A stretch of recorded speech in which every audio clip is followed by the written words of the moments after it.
ఇలా ఒక హీరోయిన్ ఒక షాప్ ఓపెనింగ్‌కి వెళ్తుంటారు. వాళ్ళు ఒక 25,00,000 30,00,000 50,00,000 తీసుకుంటారండి. ₹1,00,00,000 అలాగా. కానీ ఒక మన 'త్రిష' ఒక ఉన్నారు కదండీ! ఆ యాక్ట్రెస్ ఎమ్మెల్యే గారితో గడిపిందని ఒక వివాదం వస్తుందండి ఇది. అది అమౌంట్ కూడా ఎంతో వస్తుంది. అసలు ఏంటంటారు ఇది? దీన్ని ఎలా చూడాలి మనం? రీసెంట్ ఇష్యూలో చాలా మంది కెమెరాల ముందుకొచ్చినప్పుడు, మైకుల ముందుకొచ్చినప్పుడు, మొహం మీద మైకులు పెట్టినప్పుడు ఏదో మాట్లాడాలనుకుంటారు. కొంతమందికి అత్యుత్సాహం ప్రదర్శిస్తారు. ఇంకొంతమందికి తెలిసి తెలియక ఏదో మాట్లాడాలనుకుంటారు. కొంతమంది ప్రిపేర్ అవ్వకుండా వస్తారు. కొంతమంది ప్రిపేర్ అయ్యి వచ్చినా కూడా తెలియకుండా కొన్ని సందర్భాల్లో డొర్లుతాయి. ఫర్ ఎగ్జాంపుల్ ఇదే 'త్రిష' ఇష్యూ చూసుకుంటే మన్సూర్ అలీది. మన్సూర్ అలీని చాలా మంది తిట్టారు. అఫ్ కోర్స్ ఆయన చేసింది తప్పే, కాదన్ను, అలా అనకుండా ఉండాల్సింది. కానీ పాపం తను తెలియకుండానే అన్నాడు. లైక్ మన చలపతి బాబాయ్ కూడా, చలపతిరావు గారు కూడా గతంలో కూడా ఒక 2 మాటలేదో అన్నాడు ఆడవాళ్ళ విషయంలో అన్నాడు. అయ్యో, అప్పట్లో పెద్ద అయిన మన అక్కినేని నాగేశ్వరరావు గారు కూడా అప్పుడప్పుడు టంగ్ స్లిప్ అయ్యేవాళ్ళు. సో ఇట్లా అంటే ఖచ్చితంగా వీళ్ళని ఇట్లా అనాలని వాళ్ళు ఏం అనరు. అదేంటో వాళ్ళకి తెలియకుండా టంగ్ స్లిప్ అవ్వడము, అనుకోకుండా వివాదంలో పడడం, తెలుసుకొని క్షమించండి అని చెప్పి తప్పించుకోవడం. ఇక మన్సూర్ అలీ విషయానికి వస్తే ఇంకా నాన్తానే ఉంది. ఆయన ఎందుకు మళ్ళీ సీరియస్గా పరువు నష్టం దావా వేసాడు అంటే తెలిసి అనలా. యాక్చువల్గా మైకులు పెట్టారు, ఆయన ఏదో అనుకున్నాడు. నాకు బెడ్రూమ్ సీన్ ఉంటుందేమో అనుకున్నాను. నేను రేపులు చేసే విలన్ని, ఈవిడతో కూడా నాకు బెడ్రూమ్ సీన్ ఉంటుందేమో అనుకున్నాను, కానీ ఉండలేదు. ఆమె అక్కడ ఉంది, నేను ఇక్కడ ఉన్నాను అంటే షూటింగ్లలో సరదాగా మనకి సెట్ వెనకాల మాట్లాడుకునే భాషని ఆయన కెమెరా ముందు మాట్లాడాడు అంతే. ఏది మన అక్కినేని తొక్కినేని అని చెప్పి ఎక్కడో తాగేటప్పుడు మాట్లాడుకోవాల్సిన మాటని స్టేజ్ మీద మాట్లాడారు కదా మన బాలయ్య గారు, అలా అనమాట. సరే వదిలేద్దాం, అనేది తప్పే, తప్పు కాదని అన్నాం, బట్ తెలుసో తెలియకో అన్నాడు మొత్తానికి. అందుకే పాపం ఆయనకు కూడా కోపం వచ్చింది. నేను మరీ అంత కానివాడినా, నన్ను ఎందుకు ఇంత నీచంగా చూస్తున్నారు అన్నాడు, ఏడ్చాడు, నెత్తినోరు బాదుకున్నాడు, పర్వాలా. ఇప్పుడు ఈయన ఏవి రాజు ఈ సిచ్యువేషన్ చూస్తే మొన్న లాస్ట్ టైము ఒక పొలిటీషియన్ మన బండారు రోజాని అన్నాడు, అమ్మా రోజా, నీ బతికే ఆవిడికి తెలియదు. అవునండి. నువ్వు ఏ లాడ్జ్లో ఉన్నావో నాకు తెలియదా, నువ్వు ఎవరితో ఉన్నావో నాకు తెలియదా, ఎవరితో గడిపావో నాకు తెలియదు, నీ రూమ్ నెంబర్ నాకు తెలియదా అన్నట్టుగా, బజార్దానా అన్నట్టుగా డైరెక్ట్ గా మాట్లాడేశాడు బండారు సత్యనంద్ గారు. ఆయన్ని కూడా ఇది తప్పండి అని 10 మంది చెప్పారు. ఆయన కూడా మరి ఇంకా ఆయనకి ఏం చెల్లించలే, మై బికాస్ ఆ తొక్కలే అన్నట్టే ఉన్నాడు. ఇప్పటిదాకా సారీ అని చెప్పిన దాఖలు లేవు ఆయన. ఎందుకంటే ఎక్కువ మంది ఇది తప్పు అని గట్టిగా ఆయనకి చెప్పాల. సో అది ఇంకా అలాగే ఉంది, జనాలు కూడా మర్చిపోయారు. ఎందుకు ఆ సిచ్యువేషన్ చెప్పాను అంటే, ఒక రాజకీయ నాయకుడు డైరెక్ట్ గా ఒసే బజార్దానా అని తిట్టినప్పుడే ఆయన చేత సారీ చెప్పించలేకపోయారు. అధికారంలో ఉండి నేను ఇండైరెక్ట్ గా అంటే మాత్రం తప్పే ఉంది అనుకున్నాడో ఏంటో గాని. ఏవి రాజు సన్నాసి, వీడు అసలు ఎలా మనిషి అయి పుట్టాడో అసలు వాడికే తెలియాలి. ఈ గాడిద ఏం వాగిందంటే, సరే ప్రెస్ మీట్ ఏదో పెట్టారు, మంచి ఛానల్ ఎదురుగా సన్ టీవీ, అక్కడ ఉన్న నేషనల్ ఛానల్స్ అన్ని ఉన్నాయి, 2 ప్రధాన ఛానల్స్ ఉన్నాయి. ఆయన కూడా అన్నాడీఎంకేకి చెందినటువంటి వ్యక్తి, ఏది మన జయలలిత గారి పార్టీ. సరే మంచి హోదాలో ఉన్నటువంటి మనిషి, ఎడ్యుకేటెడే. సందర్భాల్లో ఇప్పుడు నువ్వు రాజకీయాల్లో ఉన్నావు, ప్రతిపక్షాన్ని విమర్శించాలి. ఏమనాలి నువ్వు? ఒరేయ్ సన్నాసులారా, మీరు ఏ లాడ్జీలోకి వెళ్తున్నారో మాకు తెలియదా, ఎంతమందితో కులుకుతున్నారో మాకు తెలియదా, మీ గెస్ట్ హౌస్కి ఎవడొస్తున్నాడో ఎవడబోతున్నాడో మాకు తెలియదా, ఇలాంటి మాటలు అంటే వాళ్ళు ఏమంటారు, ఎరా నువ్వు చూసావా, ఆధారాలతో పెట్టు, నీ బతుకు మాకు తెలియదా, నువ్వు అది నువ్వు ఈ పర్లా వింటూనే ఉన్నాం కదా చాలా సార్లు, అలవాటైపోయింది జనాలకు. త్రిష ఎందుకు వచ్చేది మధ్యలో నీ గెస్ట్ హౌస్ కి? అంతేనా? నువ్వు మీ ఫామ్ హౌస్ కి 25 లక్షలు పెట్టి త్రిషని తెచ్చుకోలేదా నాకు తెలియదా అని అతన్ని అన్నావు. నువ్వు అతన్ని తిట్టాలని అన్నావు, మధ్యలో నీ త్రిష ఎందుకు వచ్చింది? నీకు చెప్పింది ఆవిడ, నాకు 25 లక్షలు ఇచ్చారండి, ఆ రాత్రి అంతా అక్కడ కులికేసి వచ్చాను అని చెప్పిందా? లేదు కదా. టంగ్ స్లిప్పే కాదు, ఎలిగేషన్ పాస్ చేసావు. త్రిష కూడా ఏమనింది, అటెన్షన్ గ్రాప్ చేయడానికి ఇట్లాంటి చీప్ ట్రిక్స్ ఉపయోగిస్తున్నారు, ఇట్లాంటి వాళ్ళు మనుషులైనా గాడిదలు అన్నట్టు ఆవిడ ఏదో స్పందించి వదిలేసింది.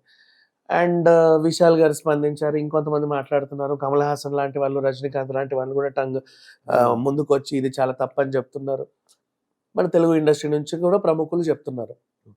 ఇకపోతే ఇప్పుడు మనకి ఇందాక మీరు క్వశ్చన్ లో అడిగినట్టు ఉమ్. షాప్ ఓపెనింగ్ కి అవునండి. వస్తారు కదా అన్నారు అవును. కదా. షాప్ ఓపెనింగ్ కి ఎందుకు పిలుచుకుంటాం మనం సెలబ్రిటీని అంటే మొదటి రోజు ఫస్ట్ డే ఓపెనింగ్ ఒక సెంటిమెంట్ ఉంటది. ఉమ్. ఈ రోజు నేను షాప్ ఓపెన్ చేస్తే ఒకేసారి నాకు 300 మంది క్రౌడ్ వచ్చారనుకోండి, Hmm. కలకల్లాడింది అనుకో అన్ని కౌంటర్లు, అవును. కొద్దో గొప్ప బిజినెస్ అయ్యి గల్లపెట్ట నిండితే శుభం. అది. అట్లా రావాలంటే ఎంతమంది నన్ను పిలుచుకుంటా, ఉమ్. ఎన్ని యాడ్లు వేస్తా. ఉమ్. ఒక సెలబ్రిటీ ఎవరో వచ్చింది అనుకోండి కత్తిరింపులకి, అవును. ఆవిడ వెనకాల ఆవిడని చూడడానికి అవును. ఎగబడే జనాలు ఓ 4-5 కాళ్ళు లోపలికి వస్తే 4-5 కాళ్ళు బయటికి వెళ్తే గల్లపెట్ట తెరిస్తే ఓ 1/2 కిలో బంగారం అమ్ముడు పోయో లేకపోతే 2-3 చీరలు అమ్ముడు పోయో ఇంత డబ్బులు ఉంటాయని చెప్పేసి అనుకుంటారు ఆ బంగారం నగల షాపు వాళ్ళు కానీ ఈ షాపింగ్ మాల్స్ వాళ్ళు కానీ. అంటే తొందరగా అందరికి ప్రజల్లోకి వెళ్ళిపోవాలని కోరిక వాళ్ళకి. నెక్స్ట్ ఒక ఈవెంట్కి ఒక సెలబ్రిటీని పిలిచాము అంటే పెద్ద రియల్ ఎస్టేట్ ఆయన, నా ఈవెంట్ గొప్పగా జరగాలి. గొప్పగా జరగాలంటే నేను ఒక హీరోనో హీరోయిన్ పిలిపించి వాళ్ళు వెళ్ళారనుకో ఉమ్. గొప్ప. ఇప్పుడు ఒక స్టార్ సెలబ్రిటీ పెళ్లి జరిగింది ఉమ్. అక్కడికి, లేదా లైక్ ఒక మంత్రి పెళ్లి జరిగింది, అవును. సినిమా తారలు వచ్చి వెళ్తారు, అది పేడే యాక్చువల్గా అవును. చెప్పాలంటే డబ్బులు ఇచ్చే పిలుచుకుంటారు. వాళ్ళు అలా వచ్చి అటు ఇటు తిరుగుతా ఉంటే మండపంలో అదొక ప్రిస్టేజ్ ఇష్యూ వాళ్ళకి. అదనమాట. అలా ఒక ఫామ్ హౌస్ లో ఒక ఈవెంట్ జరిగితే త్రిషకి ఇంత రెమ్యునరేషన్ ఇచ్చి పిలిపించుకున్నారు. త్రిషకి 25 లక్షలు ఇచ్చారు, ఈవెంట్కి వచ్చింది. ఉమ్. అక్కడ ఏం జరిగింది అనేది నీకు తెలియదు కదా. ఇప్పుడు నువ్వు చెప్పిన లాంగ్వేజ్ ఎలా ఉంది, నువ్వు ఫామ్ హౌస్ కి త్రిషను పిలుచుకోలేదురా 25 లక్షలు ఇచ్చి అంటే ఉమ్. జరగాల్సిన డ్యామేజ్ ఎంత జరిగింది ఆమె కెరీర్ కి. ఉమ్. అంటే ఏమనుకుంటారు ఇప్పుడు ఎవడైనా సరే, ఇప్పుడు సినిమా తారలు అనగానే సినిమా హీరోయిన్ అంట అంటే అంత చీపా వాళ్ళు, ఉమ్. రైట్? ఉమ్. ఒక మన సమాజంలో పారిశ్రామికవేత్తలు ఎలా ఉన్నారు, సాఫ్ట్వేర్ ఎంప్లాయీస్ ఎలా ఉన్నారు, ఎయిర్ హోస్టెస్లు ఎలా ఉన్నారు, అలాగే హీరోయిన్స్ అంతే కదా. అవును. బిజినెస్ చేసే వాళ్ళు ఎలా ఉన్నారు, వాళ్ళ employees వృత్తి ఏదో ఎలా వాళ్ళు చేసుకుంటున్నారు. ఎవరి వృత్తి వాళ్ళది, వాళ్ళు అలా చేసే వాళ్ళ వృత్తి అదే, they have to do that. అట్లా అంటే సినిమాల కోసం అందరు తప్పుడు పనులు చేసినట్టేనా, ఉమ్. అంటే ఫామ్ హౌస్ లకి ఇంకేదో పనులకి వెళ్ళినట్టేనా, వీడు ఎలా వాగుతాడు? అయితే ఇప్పుడు మళ్ళీ బండారా ఎగ్జాంపుల్ ఎందుకు తీసుకున్నానంటే గతంలో డైరెక్ట్ గా ఒక మంత్రినే ఒకరు ఏదో అన్నప్పుడే ఉమ్. ఎవరు ఏమి సారీ చెప్పించలేని సమాజం ఇది. అలాంటిది ఇతను ఎంతసేపు యథేచ్ఛగా చెప్పేస్తాడు, పెద్ద విషయం ఏం కాదు. అవును. ఈయన సారీ చెప్పినా చెప్పకపోయినా అపాలజీ చెప్పాడని కొంతమంది రాస్తున్నారు. ఉమ్. చెప్పినా చెప్పకపోయినా అమ్మ తల్లి నేను అన్న ఉద్దేశం అది కాదు, వాడిని తిట్టాలనుకున్నాను, అనుకోకుండా నీ పేరు నా నోట్లోకి వచ్చింది అని ఏదన్నా చెప్పినా ఉమ్. త్రిషకు జరిగిన డ్యామేజ్ ని ఎవడు పోడుస్తాడు? ఉమ్. ఉమ్.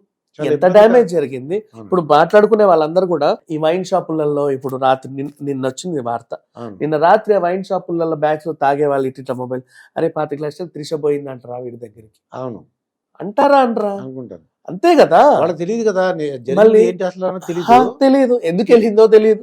25 లక్షలు అన్న విషయం తెలుస్తుంది కానీ ఆ ఎమ్మెల్యేనే చెప్పాడంటారా 25 లక్షలు త్రిషను పిలుచుకున్నారంట, భలే వెళ్ళింది, అదేంతో కనుక్కో మనం కూడా పిలుచుకుందాం.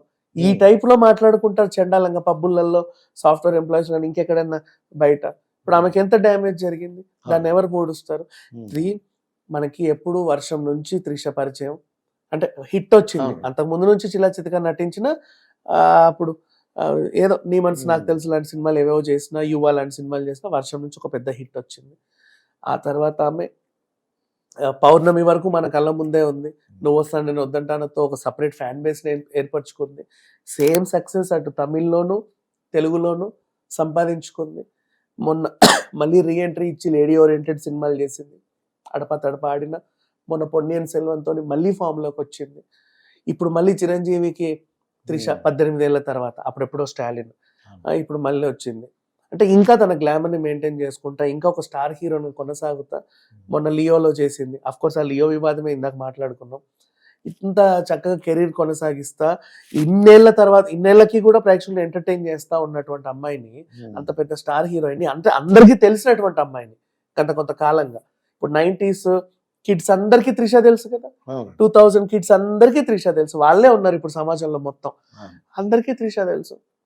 అలాంటి అమ్మాయిని పట్టుకొని 25 లక్షలకి ఫామ్ హౌస్కి వెళ్ళిందంట ఒక్క మాట, ఎంత చీప్గా ఉంది అది. నేనేమంటున్నానంటే ఇలాంటి వాగుడు వాగినప్పుడే ఆ త్రిష చేతే వీళ్ళని పబ్లిక్ ప్లాట్ఫామ్ మీద అదే చెప్పుతో కొట్టించారు అనుకోండి, దాన్ని రికార్డ్ చేసి అన్ని ఛానల్స్ లో వేస్తే ఇంకొకడు గొంతు బయటికి రాదు. మాట్లాడడానికి భయపడతాడు నిజంగా కూడా. అట్లాంటి పనులు ఎవరు చేస్తున్నాడు? డైరెక్ట్ మంత్రులను తిడితేనే అడిగిన దాఖలాలు లేవు. ఓ మాజీ మంత్రి వచ్చి ఫామ్ లో ఉన్న మంత్రిని తిడితేనే ఇప్పటిదాకా ఏమీ చేయలేకపోయారు. అలాంటిది ఇప్పుడు వాగడ, రేపు ఇంకొకడు కూడా వాగుతాడు. ఇప్పుడు అంటే for example new year event కి మనం ఇంకో స్టార్ హీరోని పిలుచుకున్నాం. ఆ న్యూ ఇయర్ ఈవెంట్ మీరు చేశారు, నీకు నాకు పడలా.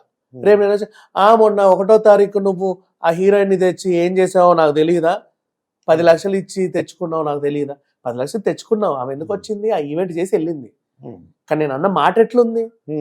న్యూ ఇయర్ రోజు నువ్వు 10 లక్షలు తెచ్చుకొని ఆ హీరోయిన్ తెచ్చావు, అసలు ఆ హీరోయిన్ ఎందుకు వచ్చింది? ఇది మాటలు. అంటే వీళ్ళు రాజకీయాల్లో ఒకరినొకరు విమర్శలు ప్రతి విమర్శలు చేసుకోవడం మానేసి మధ్యలోకి వేరే వేరే క్యారెక్టర్లను లాగి ఇప్పుడు ఇతను దాడి చేసింది అవతల వ్యక్తిని, వాడికి ఏంలా, వాగిన వీడికి ఏమిలా. నేషనల్ వైజ్ గా పాప మా పిల్ల రాసే ప్రతి ఒక్కరు ఇప్పుడు మీరు చదివింది కూడా అంతేనా? 25 లక్షలకి ఫామ్ హౌస్ కి వెళ్ళిన త్రిష ఎలా ఉంది? ఎంత చండాలంగా ఉంది. ఆ అమ్మాయికి ఎంత డ్యామేజ్ జరుగుతుంది. ఎన్ని కోట్లు ఇస్తే, ఎన్ని డబ్బులు ఇస్తే, ఎన్ని ఇస్తే ఆ పిల్లకి ఆ మచ్చ పోతుంది అందుకని చెప్పేసి అదే ప్లాట్ఫామ్ మీద పబ్లిక్ లో నిలబెట్టి త్రిష చేత 4 చెప్పు దెబ్బలు కొట్టిస్తే, వాడి చేత సారీ చెప్పిస్తే, అప్పుడు అది మళ్ళీ అందరూ టెలికాస్ట్ చేస్తే ఓహో ఇలా జరిగిందా, ఇంకో మనము జాగ్రత్త ఉండాలని అందరూ కూడా అదుపులో ఉంటారు. కొన్ని సంవత్సరాల క్రితం కూడా ఒక న్యూడ్ అమ్మాయి స్నానం చేస్తున్నట్టు కూడా వీడియో వచ్చిందండి, మీరు విన్నారో లేదో? త్రిష గారి మీదే, అంటే అప్పుడు మార్ఫింగ్ ఏదో అంటారా? అవునవును, బాత్రూంలో త్రిష స్నానం చేసింది అన్నటువంటి అని చెప్పేసి ఫేక్ వచ్చాయి. మొన్న రష్మిక డీప్ ఫేక్ వీడియోలతో పోల్చుకున్నా కూడా ఇవి అవుతానే ఉంటాయి. అదేంటో కానీ త్రిష కెరీర్ లోనే కొంచెం వివాదాలు ఎక్కువ. పాప ఆ పిల్ల పెళ్లి వరకు వెళ్ళి వెనక్కి వచ్చింది, అదొక వివాదం. తర్వాత ఇంకేవో వాళ్ళతో వీళ్ళతో ఎఫ్ఐఆర్లని, అదని ఇదని బోల్డ్ అని ఉన్నాయి. అయినా సరే అవన్నీ తట్టుకొని నిలబడిందా. ఈరోజు మళ్ళీ స్టార్ హీరోయిన్ కదా, మళ్ళీ మెగా స్టార్ పక్కన మళ్ళీ హీరోయిన్ కదా.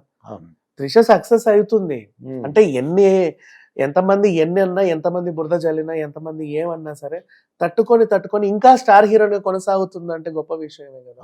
ఆ పిల్లకి హ్యాట్స్ ఆఫ్ చెప్పుకోవాలి. అండ్ ఇట్లాంటి వాళ్ళ చేత కూడా ఇందాక మనం చెప్పినట్టు చెప్పు దెబ్బలు కొట్టిస్తే ఇంకొకసారి వాక్కుండా